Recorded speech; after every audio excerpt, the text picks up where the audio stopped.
Fox 40 is your local election headquarters, and with just over 3 months until those midterm elections, and as California prepares to mail ballots to more than 23 million registered voters statewide, the fight over election integrity is heating up. Following President Trump's remarks last week on foreign interference, Governor Newsom is accusing the president of trying to, in the governor's words, rig the election.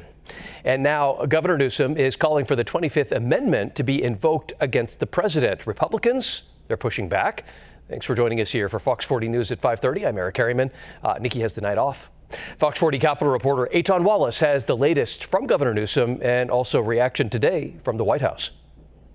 He wants to rig the election. California Governor Gavin Newsom leveling that accusation against President Donald Trump. It comes following the president's address to the nation last week when Trump claimed China meddled in the 2020 election.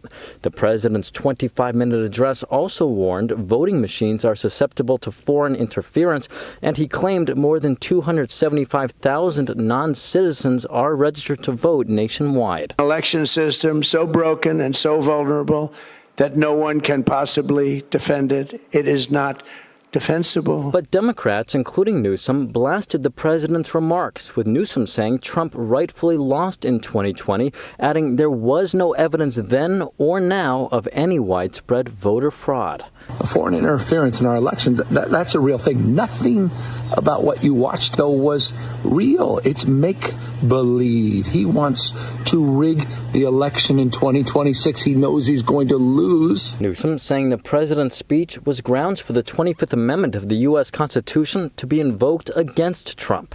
If invoked, it would allow the president's cabinet to declare Trump unable to carry out his duties, allowing the vice president to take over as acting president and transfer all presidential powers and duties away from Trump. And Donald Trump's presidency as we know it. McGeorge School of Law adjunct professor Chris McKaylee says Newsom is right. There has been no evidence of widespread voter fraud. But as for Newsom's calls for the president's own cabinet to invoke the 25th Amendment, McKaylee says that's unlikely. While the suggestion can be made, obviously those individuals who are around the president and would be called upon to make such a decision, they're not going to do that. Meantime, as the November 3rd election approaches, Trump specifically criticized California laws allowing for the final statewide vote to be certified more than 1 month after Election Day. It's one example of the insanity. Legislative Democrats and Republicans responding. County elections officials are doing their due diligence, doing their audits,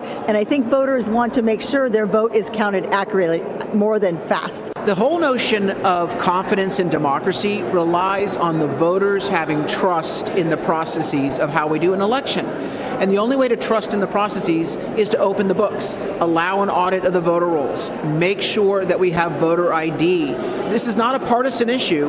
This is an American issue. This is a democracy issue. And on Monday, a White House spokesperson responded to Newsom, writing this short statement, quote, Gavin Newsom is the worst governor in America, and he also may be the dumbest. At the state capitol, covering local news that matters, Eitan Wallace, Fox 40 News.